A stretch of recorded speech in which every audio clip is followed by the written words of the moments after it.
Hi folks, we're back cutting through the matrix.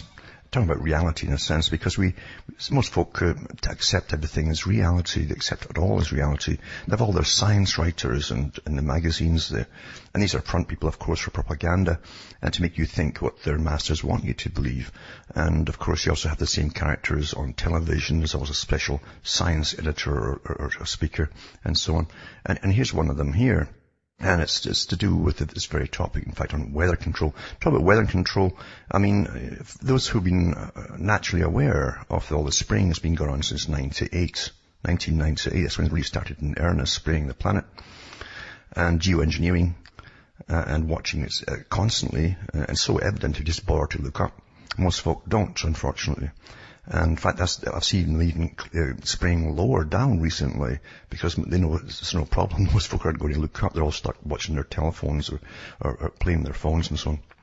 Anyway, I was going to mention too that here in Canada, big time, especially where I live, because I've got the jet stream coming across here, and they dump stuff right on the loop.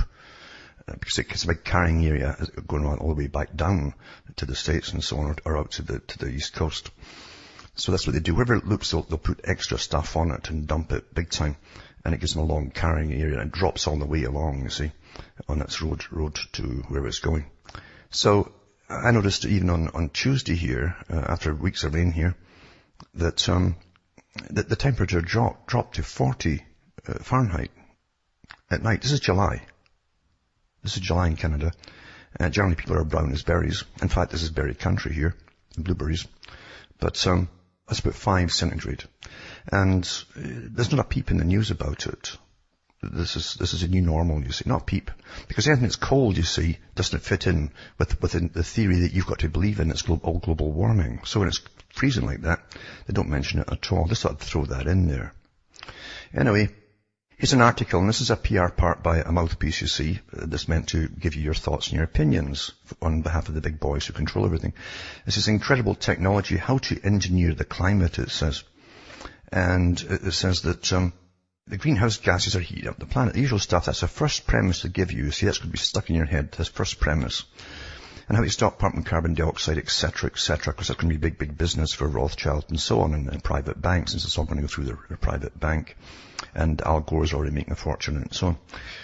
And then they go through, the idea behind geoengineering is to combat man-made climate change with man-made solutions, mostly involving ways to pull carbon out of the atmosphere or to deflect the sun's rays, so that carbon dioxide has less heat to trap.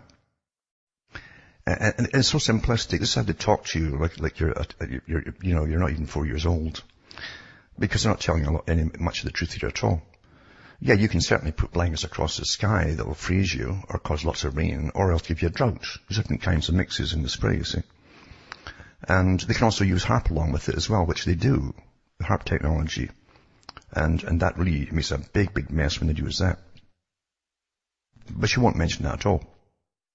And it's because they're all trying to save your lives, you see, forever. For the corporations to rule you, you know. That's the idea behind it. The corporations are going to save you. All the big mining corporations that get all the contracts for the aluminum oxide and the barium and all the other stuff they put into the sprays that you're breathing in all day. This has also involved tackling major technological challenges, some of which may be too great to overcome. And then it goes into, from a technological standpoint, the flashiest geoengineering schemes space-based. By shooting small reflective spacecraft into orbit, humans could theoretically mirror the sun's warmth back into space. Another recent proposal would use asteroid dust to shield Earth from the sun. They come out with all the rubbishy stuff, you see, because they don't want to tell you what they're actually doing, which is just spraying from aircraft. These optical shields would ease climate change because carbon dioxide and other greenhouse gases warm up the globe by trapping heat in the atmosphere. By the way, if you see the kind of hazy, bluish white stuff that they spray, that kind of spray, I'm sure lots of you have seen it. It's almost like looking through the vapor barrier you put in on insulation. So looking through that. That's a polymer type spray. It was invented back in the 50s by the military. And that can trap heat. So sometimes I use that one, and by goodness, I'll really trap the heat inside it. It can't get out. Because it isn't just reflecting stuff up, remember. It's reflecting stuff down. It's trapping stuff in. And there's other kinds of the white stuff too and all the rest of it. Anyway, she was on to say that the technical challenge is so formidable to put off the table for the centuries. It says that slightly less dramatic and more feasible are schemes that would spray aerosols or tiny particles high in the atmosphere. Cloud seeding ships could spray ocean salt water into the atmosphere to help create white reflective clouds. This is all going to be paid by your tax money to private corporations, understand? This is how everything's run. It's fantastic. Now another article too, it says that this one here is to do with what is geoengineering and how could it affect the future of the planet. And again, you have to go into the authors of these things because they're all front people, like public relations, propaganda specialists that have taken courses in journal for propaganda, for geoengineering and climate change and greening, all the greening stuff. And again, it's written in a simplistic fashion for the average person.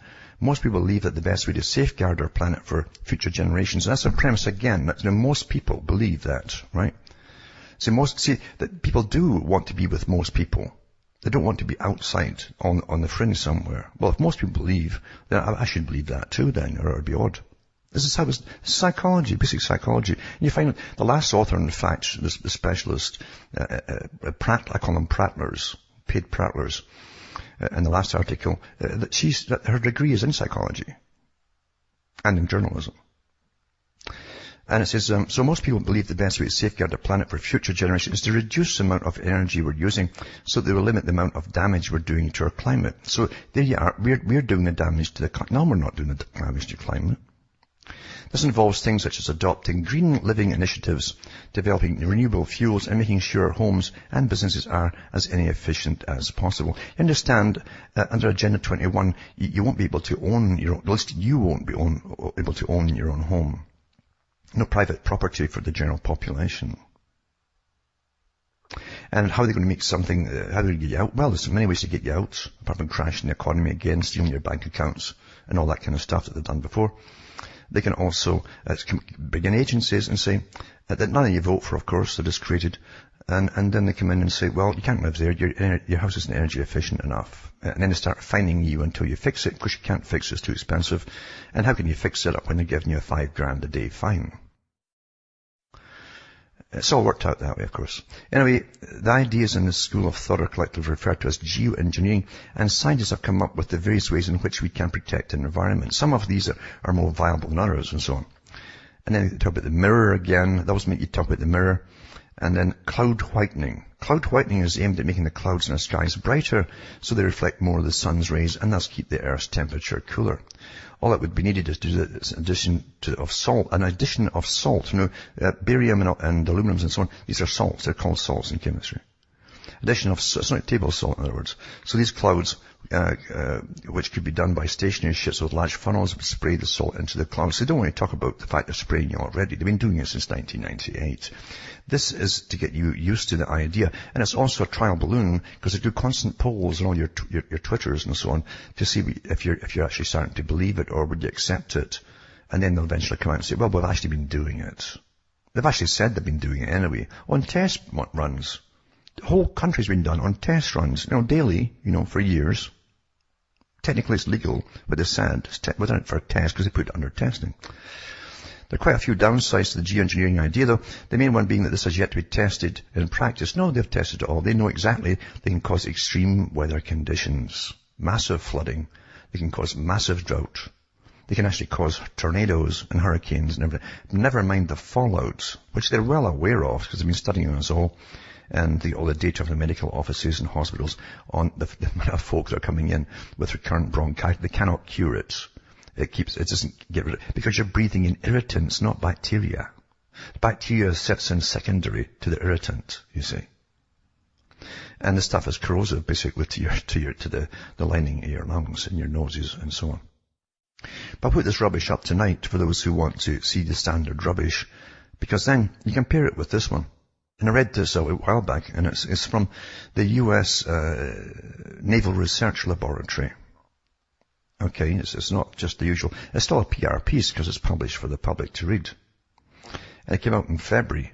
And it says, the U.S. Naval Research Laboratory research physicists and engineers from the Plasma Physics Division working in the High Frequency Active Auroral Research Program, which is called HAARP for short, transmitter facility in Gacona, Alaska, successfully produced a sustained high-density plasma cloud in Earth's upper atmosphere. Right? Now, they've been doing this for years and years, because HAARP's been there for a lot longer. As his previous artificial plasma density clouds have lifetimes of only 10 minutes or less, it says. Right? So, they've done it before, as they admit in the second part. Says Paul Bernhardt, PhD and so on, in our space use and plasma section. The higher density plasma ball was sustained over 1 hour by the HAARP transmissions and was extinguished only after termination of the HAARP radio beam. Artificial ionospheric plasma clouds, sequences of images. They show you some pictures of them. Do you remember the conjure with the noctilucent clouds that came out suddenly out of nowhere? Oh my goodness. And they brought out all the NASA specialists to con you, as they always do. Remember that? Oh yeah, noctilucent clouds, they said. Very, very rare indeed. But they've been here before. Of course, none of you have ever seen them before. And there's these glowing things at night or in the dawn and so on. And I saw them back in the 90s at night when they were using the HAARP technology. Massive clouds that were red, just floating along, no thunder, but it looked like lightning inside them. This was the plasma energy inside it. Plasma's pure energy, understand? And they glow, you see. Noctilucent clouds. And then had everybody prattling, oh, noctilucent clouds. It's nothing really, it's noctilucent clouds, that's all it is. Back with more after this.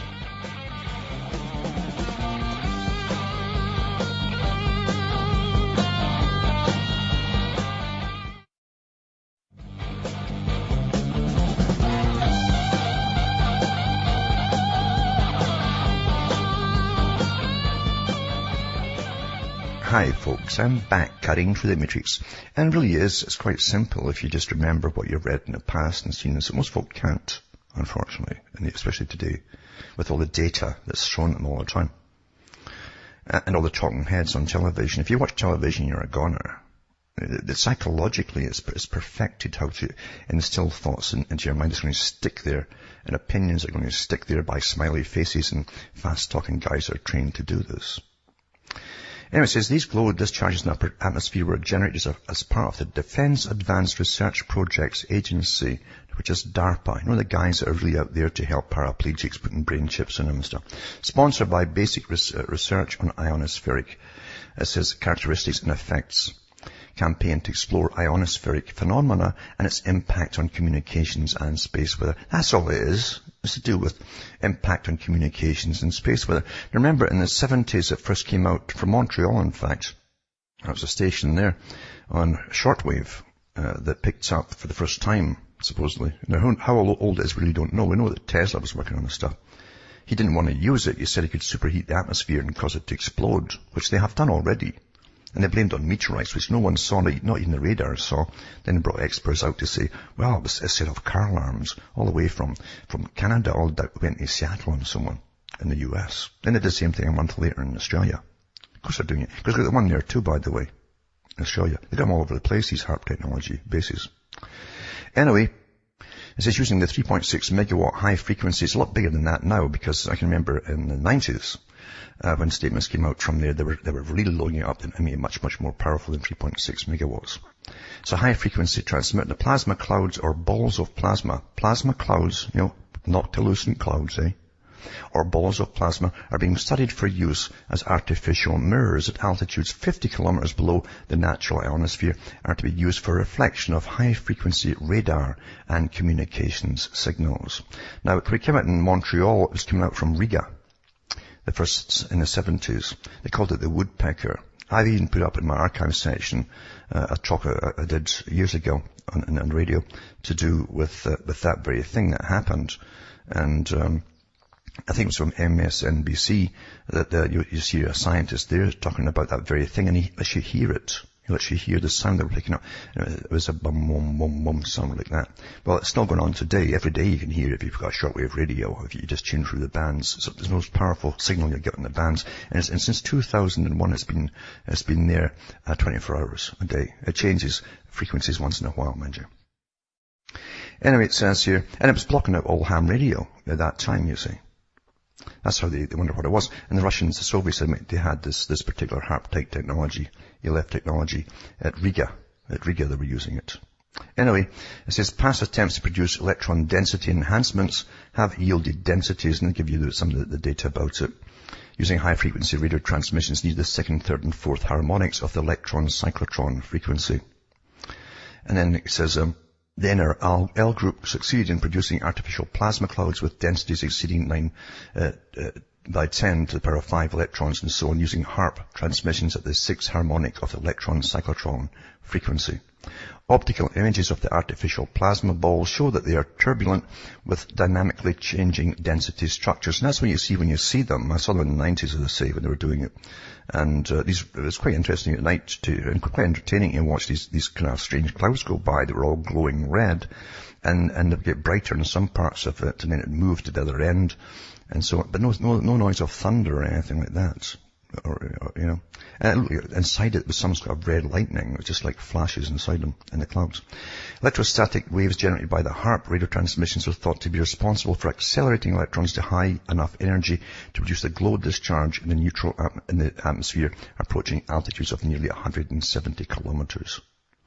The artificial plasma clouds are detected with HF radio soundings and backscatter, ultra-high frequency, radar backscatter, and optical imaging systems. Ground measurements of stimulated electromagnetic emissions provided evidence of the strength and frequency of the electrostatic waves that accelerate ambient electrons to ionizing velocities. And that's almost the end of it. It's a little bit to go. But anyway, it says, it goes on about their plans and so on. But this is a go-to-sleep thing. It's given for the public to read, you see. It's a go-to-sleep thing.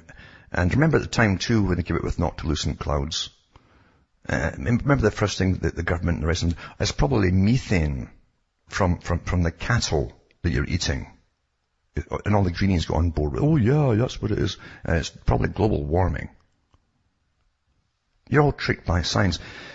It's interesting when you look at some of the science fiction writers, like Arthur C. Clarke.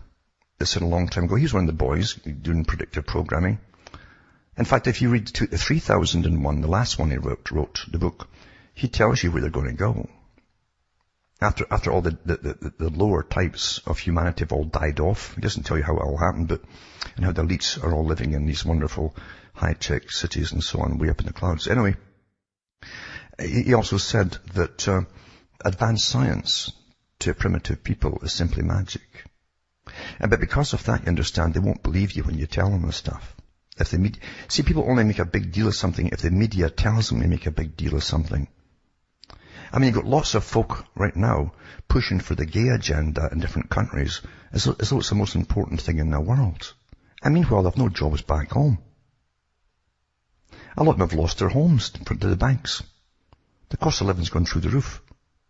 You see, that's why you get upset. You get upset because you're told to be upset by your masters. And you don't even know they're manipulating you. Back with more after this.